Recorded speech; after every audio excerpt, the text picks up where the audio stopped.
Good. Likuti Torah. Here we have two parshas together. This week is a double parsha. Tazria and Metzora. Tazria means giving seed. Giving seed. And Metzora means having this disease, which is called tzorat. But now we're going to talk more about the first of the two parshas, Parshas Tazria.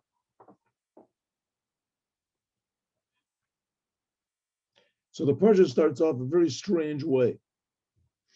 It says a woman, when she gives seed and she gives birth to a male, that's what it says. Isha ki tazria v'yolda zachar. A woman, when she gives seed and she gives birth to a male child.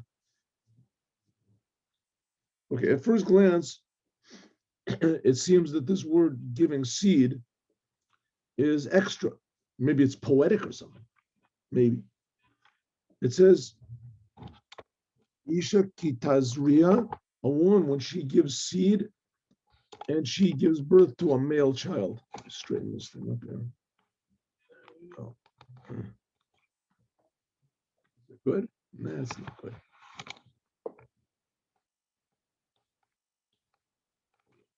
Okay, so it could have just said a woman when she has a male child.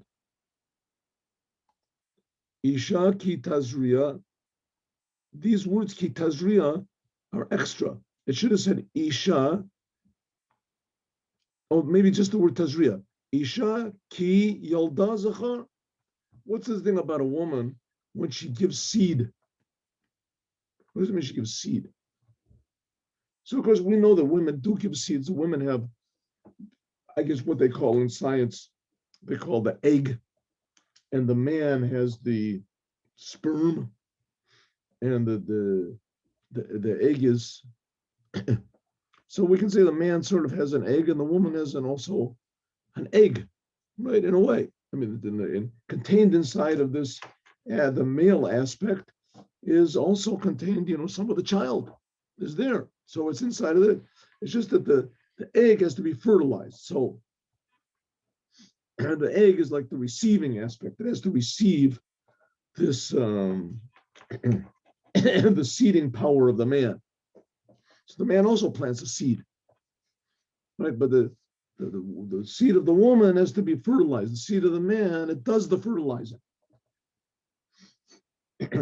So that's what it says. A woman, when she gives seed and she gives birth to a male, it still is extra. It still doesn't make any sense. Because a woman, of course, she has to give seed. I mean, if she doesn't have any seed, then there can't be anything growing. You can't grow. So what does it mean? A woman, when she gives, now you have to remember who's writing the Torah now. This is God. God is writing the Torah. God is creating us. Right? We can't create anything. God is creating us. He's creating the stars. He's creating the planets, the angels. All these, that the angels, the stars, that's only the lower world. There's upper worlds higher than world. He's creating the whole business. God is creating everything. He's creating it constantly. We have no way of comprehending how infinite God loves us and how infinitely powerful He is and everything. I mean, He's creating us. We can't fathom what that means. And that, according to Chassidut, according to Kabbalah, that's nothing. That He's creating us, that's just small change. There's a reason why He's creating us. Oh, this is infinitely higher than the fact of the creation. The fact of the creation, God creating, that's like nothing. That's like, Albert Einstein saying knows how to put on his shoes. Well, of course he knows that. But God creating the world is much easier than Albert Einstein putting on his shoes. Right? God, no problem. God can do anything He wants. He's the creator. That's just a low aspect of God. The higher aspect of God is the Torah. Why He's creating the world. What's He doing it for? And God Himself writes this word. So it must not be some sort of a mistake or just empty poetry. There must be some very, very deep meaning to this. Just like the fact that God gives us eyes, puts us our eyes in our head. Why does it have to be in their head? Why can't God why do it have to be 2 eyes? Why not 5 eyes? Why not 1 big eye? Why not no eyes? Who says you have to make eyes? Who says you have to make people? Everything God makes is very, very exact. That's one of the big messages of Judaism that's lacking in this world, that everything, every human being is important because they're being created by the Creator. And even more, they're being created for a reason by the Creator. So life is not only it's not cheap, it's valuable, it's miraculous. A human being is a miracle. Your eyes, your nose, everything is a miracle. So this God, that God creates everything, that's pretty valuable, right? I mean, my eyes, my nose is pretty valuable to me. How much more so should be valuable a word of the Torah? Should be. I don't feel the words of the Torah like I feel myself, but nevertheless, that's the fact.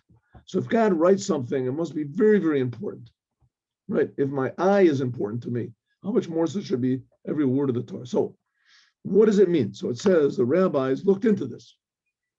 There were rabbis called God-fearing rabbis. And these rabbis, their only interest was to bring the truth to everybody. What is the Torah saying? What does the Torah mean? So the rabbis say like this, Isha mazras techila yolda zachar. If a woman, she gives her seed first, the woman's seed comes first, and then it gives birth to a male. That's what they say. Where does it say? It says in the Gemara Brachas, it says other places also. If the woman gives her seed comes first, then the child is a male. Now I understand? 100% not. Even the Rebbe says it doesn't understand. He said Zepela. That doesn't make any sense. The woman gives seed first, the child is going to be a male. The philosophians and the philosophers, the philosophers, they kvetched themselves. They made big efforts to answer this. Because the woman, she gives seed first. Behold, tipa zachar, therefore the male seed comes afterward, and because it comes afterwards, ila gover, therefore it's on the top, and the top is the one that dominates. That's what the philosophers say. Masha Ainkein, which is not the case. If the man, his seed comes first, then the woman's seed comes later, and that's the dominant one. No, that's sort of an explanation, but the Rebbe says a very bad one. But be'emes, really, who dochek. Really, this is very, how do you say, contrived. Not a good answer. Dochek gadol, very, very contrived, very difficult, twisted answer to say. Convoluted answer. Why? Because befirush lashon isha masras techila, by saying that the woman gives seed first, it seems to imply that she is the dominant one. The woman, because she gives seed first, because she gives seed first, therefore from the child comes a male. And not because that the male, he gives seed second. So what's going on here? Why does the Torah say this word kitazriya? It says that if the woman gives seed first, that's what the rabbis say. If the woman gives seed first, then the child is a male. Not like the philosophers say, no, because what's come second, that's the dominant one. It says that no, because the woman is the dominant one. She has the seed first, then it gives birth to a male. What's going on? Oh, not only that, here's another proof that it's the woman that's the dominant one. And if the woman is dominant, if the woman's seed comes first, that's what gives a male. Oh, the Omer Rizal, the rabbis say, so per Gimel of Nida, Gabi, Dina. By Dina, Yaakov had 12 sons and one daughter. The daughter's name was Dina. By Dina, it says that Dina is his daughter. Bito Shel Yaakov. She's the daughter of Yaakov. And all of the other 12 tribes, it's written B'nai Leah. They are the sons of Leah, the sons of Rachel. Ki Isha Mazras Techila, because if a woman gives seed first, etc. So it seems that whichever one is the seed gives seed first, that's the dominant one. And if a woman gives seed first, then is born a male.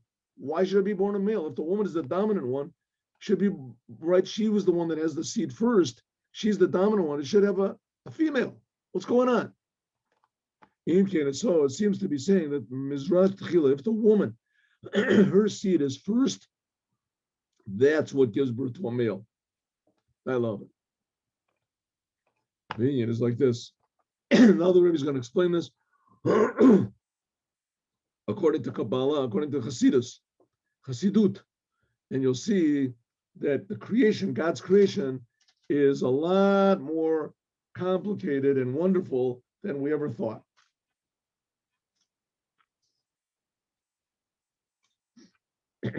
Just like a parenthetical statement. There was a big scientist that he became a Chabad Chassid. His name was Professor Green. He passed away, I don't know, 4 or 5 years ago. Wonderful person. And he was a scientist in what was it? Biology and environment. Anyway, so he was part of NASA. He worked for NASA, and they were making experiments. They wanted to see if there was life on Mars. And it came into his mind that maybe this was a forbidden thing to do, and life on Mars. And maybe according to Judaism, you shouldn't do a thing like that. He didn't really have any reason why, but nevertheless. So he asked the Rebbe. And the Rebbe said exactly the opposite. If there's life on Mars, then that shows that God's wondrousness is not limited to just creating life here on the world. So that's it makes God even more miraculous. More miraculous. So we appreciate God more. So let's appreciate. Here we go. Listen to this. What's the answer? What is it that if a woman gives seed first, that makes her dominant, and therefore the child is a male? Zachar is bechinas chesed. Male is the aspect of giving, bigness, kindness. Right? You ever wonder why it is that God is always referred to in the Torah and in our prayers, masculine? Why? Right? There were some women's rights organizations that they tried to change it. They wanted to change it. And this was their proof that the Torah was chauvinistic or whatever. Male. Why is God always a male? So it says very simple. The world is created in a way that there is giving and receiving. The giving aspect, that's chesed. That's what's called chesed. That's the male aspect. Like it says zachar chasdo, like it says, remember, the word for zachar also means male. That chesed is, the kindness is masculine. Nekeva, a woman, this is more gevura. Dina de malchuta dina. It says the judgment of the kingship, malchuta, is dina, is judgment. The woman is the side of severity. Like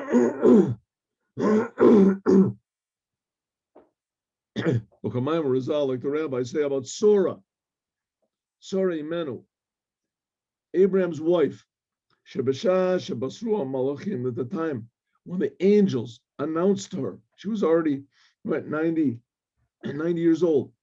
The angels announced to her, She'atida Sheteled Ben 89 years old. She said she was going to give birth to a male child. When she was going to give birth, is Parsa Nida. There began menstruation, blood. That's Gavura, red is blood. Also, the rabbis say that Avram, Tziva Latetleam, Solet, Avram, when the angels came to visit Avram, as he said to his wife, give them the finest flour. Vehi not namlam kemach. and she gave them grade 2 flour. Mikan, here we know, she'isha einea tzora b'orchim. It says from here we know that a woman is frugal. How do I say it? She's measured with the guests. She doesn't want to give too much. Because a woman, she's in the way of gevura. Limitation. Like I said, the woman is the vessel. A vessel has to be limited to receive the blessing. So that's the essence of, so it says, women, the woman, female aspect. That's the aspect of gevura, limitation, severity. Why does that give birth to a male? Well, the male aspect, that's the aspect of giving, right? That's why I say, why is God always male? Because he gives, he creates. He's the creator, and we're the receivers. God just gives us life. He gives us power. He gives us intelligence. He gives everything we have. It's a gift God is giving us. That's chesed. That's God's kindness, which is not the case. Us from below, we're just receiving. We're the vessel. That's limited. We have to be very limited. The human body has to be limited in order to receive. You have to, if a person has a hole somewhere in his body, it makes it less limited. A person could die. That's gevura. Okay, now we're going to see how is it that if the woman comes from the side of gevura, then she gives birth. If she's dominant in the birth process, then the resulting child is a male. Why a male? A male is kindness. What's going on here? When a woman gives birth, a woman and a man, when they give birth, shneim mazrim, both of them give seed. Like the rabbis say, loven mina av shebimeno atzmos girim umoach. It says that all the white aspects of a human being, right, bones, the ligaments, the brain, right, the matter itself, that comes from the white, all the white things, that comes from the man. Odem, all the red things, come from the mother. The skin, the flesh, the meat, that all comes from the mother. So both of them are contributors to the child. Man and woman contribute to the child. Every obvious thing, right? If so, how can they? What is so obvious about it? How can they unite these two opposites? If a man is chesed, man gives all the white, says all the things that are just indicate the side of giving. The woman she gives to the child all of the things which indicate severity, red, blood, flesh. How do they unite together? They're two opposites. Shari chesed and gevura ain't based off achim. Chesed and gevura are two opposites. Like you can't unite fire and water. One of them has to dominate. Either the fire makes the water evaporate, or the water puts out the fire. How does it make a child from these two total opposites? Says the Rebbe, here it goes. Like it's known that the Yud Sfirot, that the 10 aspects of God and the 10 aspects of man, that's what it means. Man is created in God's image. That's one of the explanations. That God has what's called 10 Sfirot. There's 10 aspects of God's personality. That's what we talked about before. We see sometimes God is kind, God is severe. And also man has also these 10 aspects. Man can be kind, man can be severe. 10 aspects of a person's personality. Well, each one of these 10 aspects, kol echad, each one of them, kalul, mekulam, I'm sorry, shizvers, kululim kol echad me'em mikulam. Each one of these 10 spheres include all of the other 10. So in other words, let's take Chachma. Chachma is the highest of the 10 sphirot. So inside of Chachma, it has all of the 10 aspects.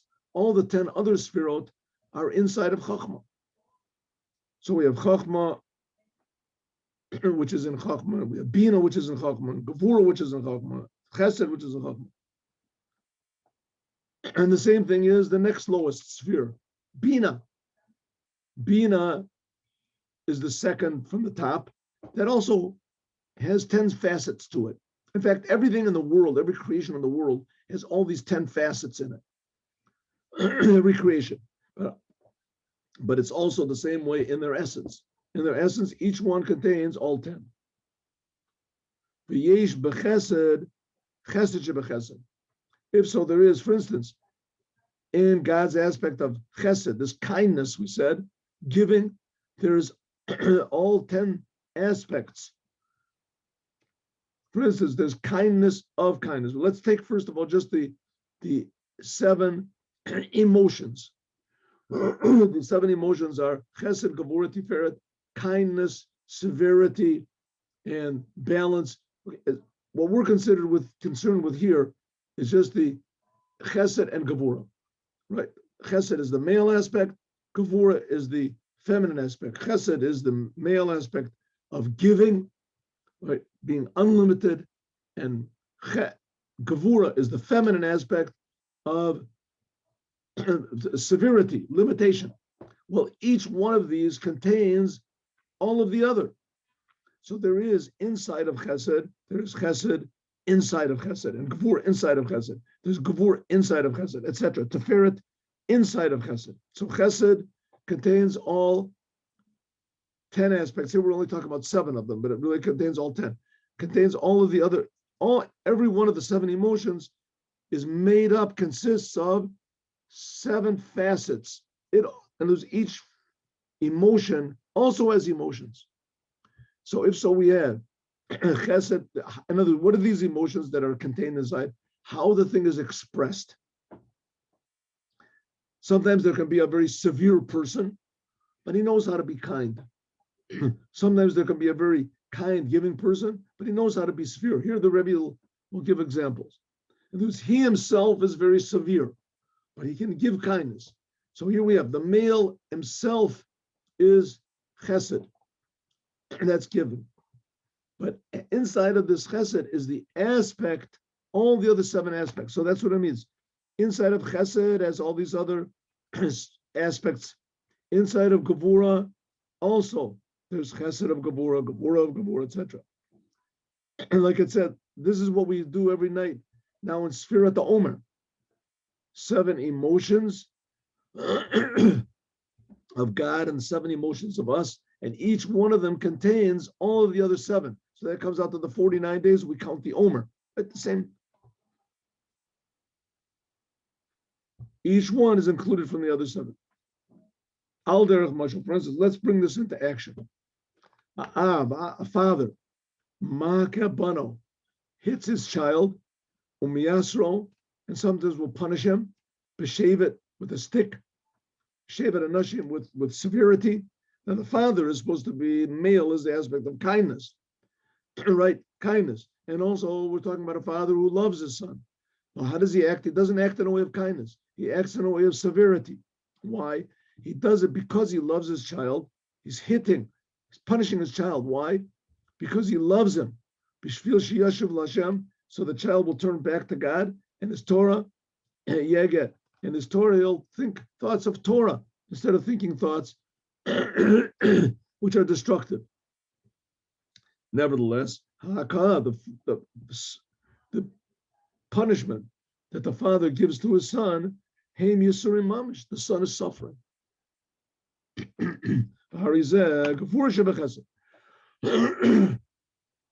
This is what's called Gevura. In other words, the father is showing severity from his kindness.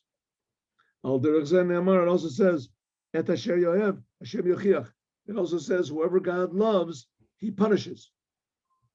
Right? Sometimes God comes with very great difficulties on those that he favors. Right? So why do the righteous suffer and the evil prosper, etc.? Just 1 second, excuse me, please. Yes. Okay, so what was the question? The question is, Two questions. Question number one, how can it be that if the woman is dominant, that she gives birth?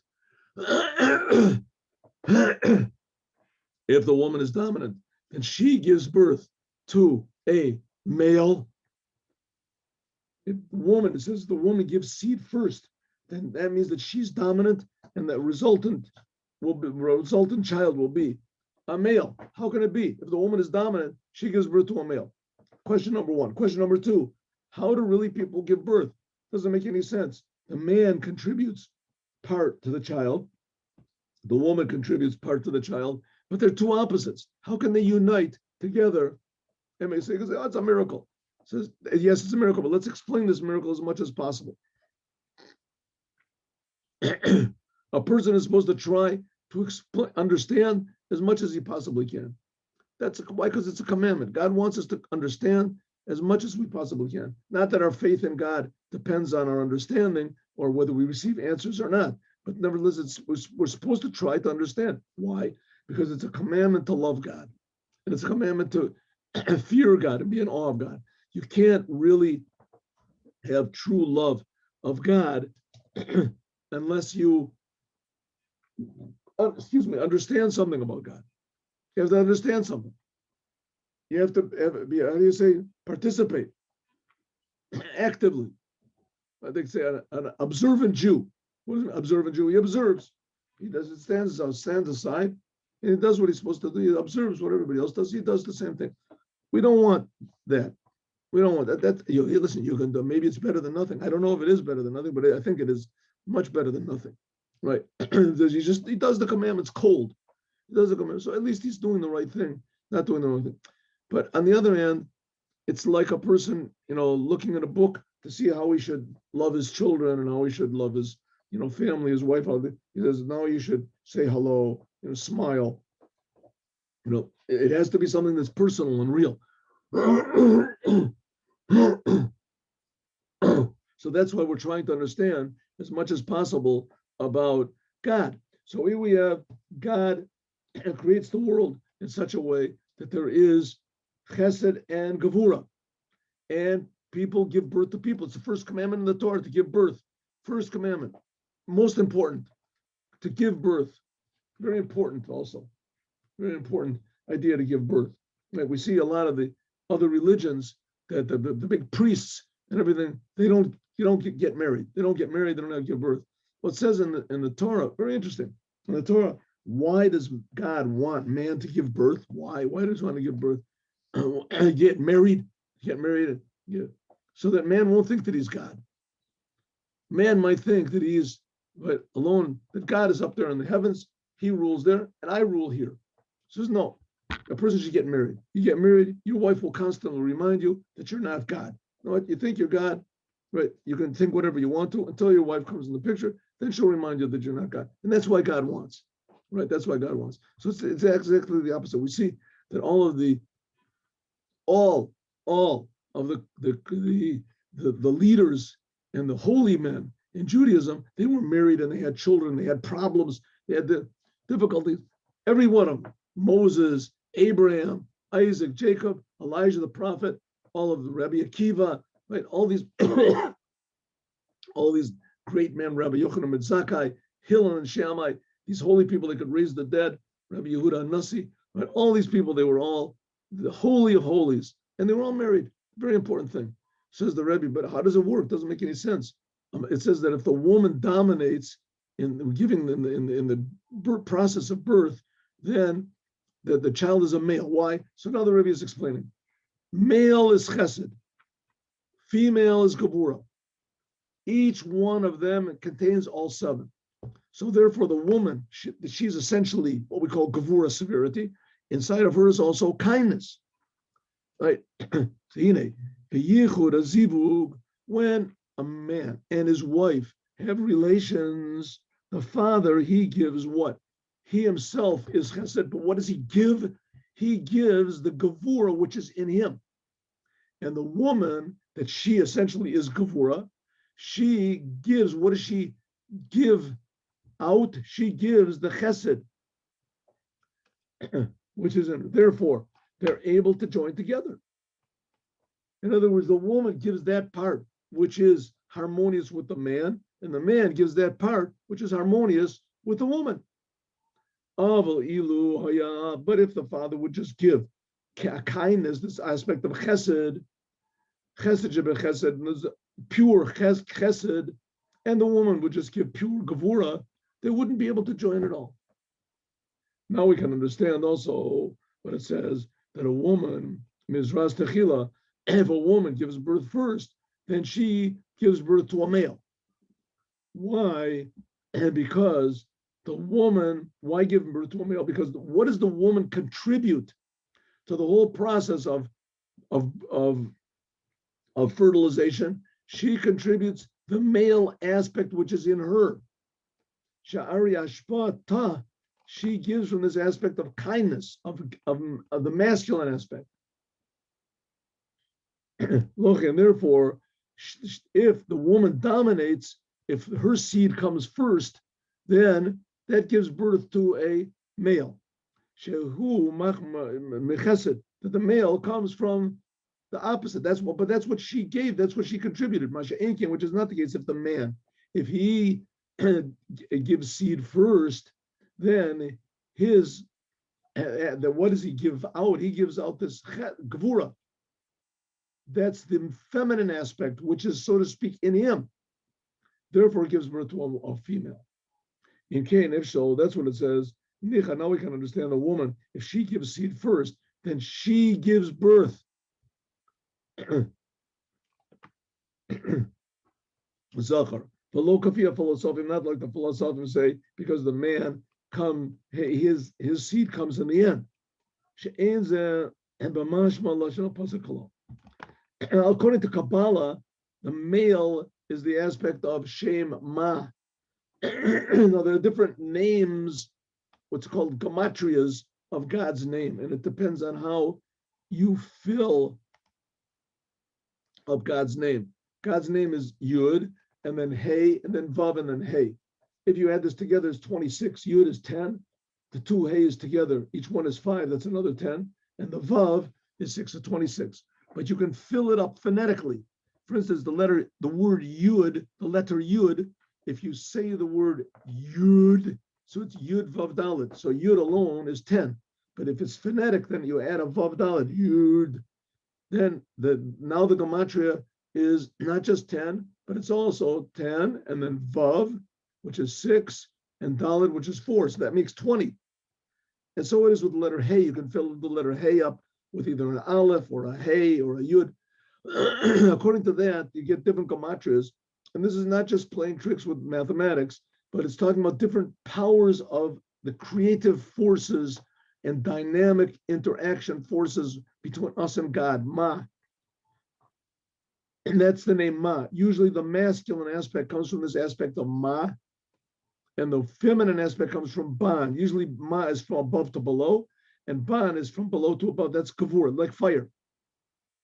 So Ma has inside of it also Ban. Both of them have the name, both of them come from the name Yud Kei Vav Kei. So they're both of them are included, one inside of the other. Therefore, the male, he is the aspect of Ma, we said, but he also contributes this aspect of Ban. There's Ban, which is inside of Ma. And according to this, and that's the name Ban. Therefore, it gives birth to a feminine, which feminine, female, that comes from the name Ban. This is name 52. Gematria 52, and this is 45. Okay. But a woman, well, she's the aspect of Ban. What does she give out? She gives out this Ma, and therefore that gives birth to a male. Okay, so now what do we explain? What do we explain from this whole business? We explain that there is an inclusion, and it's much more complicated than what we just said, because it's not just that Chesed has, let's say, all the other 7 aspects inside of Chesed, but each one of these aspects also has 7 inside of it, and each one of those also has 7. That's one of the reasons from the angels. It says there's the whole camp of Mechoel. So Mechoel is the camp, the angel Michael. So there's a whole camp with infinite numbers of angels. And why? Because Mechoel, that's Chesed. And Chesed, there's he's composed of 7, but those 7 are also composed of 7, and those 7 are also composed of 7, and those 7. So it's infinite numbers of inclusions, and each one of them is a creation, an angel.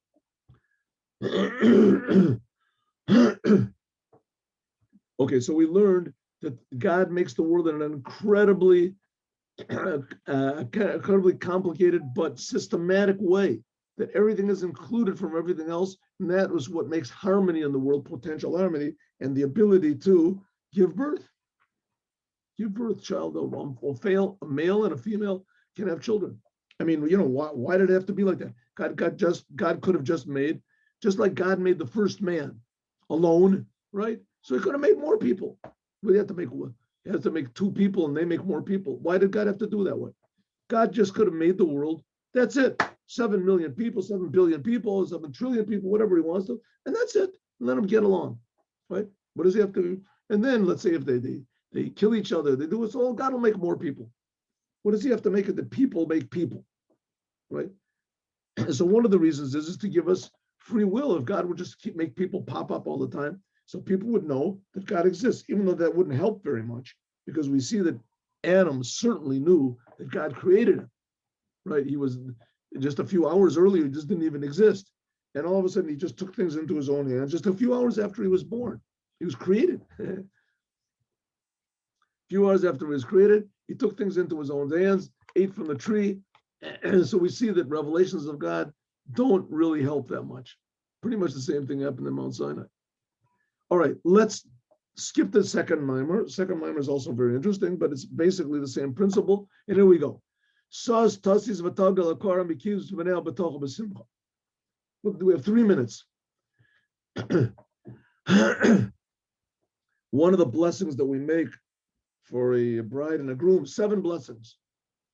7 blessings. One of the blessings we make for the bride and the groom, very interesting blessings, by the way. You should look at the meaning of the words, right? That God should make us happy like he made Adam and Eve. When Adam got married to Chava, so there was nobody there. There was no most inexpensive wedding in the world, even though it cost, and after they got married, it costed the whole world. We're still paying for it. We're still paying for it, the marriage, because Adam ate from the tree because of Chava. Just a few hours after they were married, they were created. And nevertheless, so it's one of the blessings that we make under the wedding, under the wedding canopy, by Jewish people. It says, "Sos tasis v'tagel akara bekibus bonel b'tochu b'simcha." Rejoice, rejoice, and that is, it will be exuberant and happy, the barren woman, when she gathers her children to her in joy. Okay, this makes, of course, absolutely no sense. If the woman was barren, so how does she give birth to children? It says, maybe you should say a woman that was barren, and God made of it. What are you talking about, barren women in the time of a wedding? Are they going to get married? Talking all of a sudden throwing in, women that are barren, they can't give birth to children, but they will be happy, right? When they gather their children. What are you talking about? Just women. A woman will rejoice when she gathers her children together. What does he have to say that she's barren? And if she is barren, a barren woman means that she can't give birth. If she can't give birth, so how does she give birth? If she's Akira, so it says, Bamilas Tassis, when it says sus Tassis, she will rejoice. Rejoice. There's 2 meanings. One meaning is that she will rejoice, and the other one is that we're asking God, make her rejoice. Sus Tassis. One way, the tough in the front can be feminine, or it can be second person, you. So it can be the sus tassis, that she will be happy. Sus tassis, tagalachora, that she will be happy.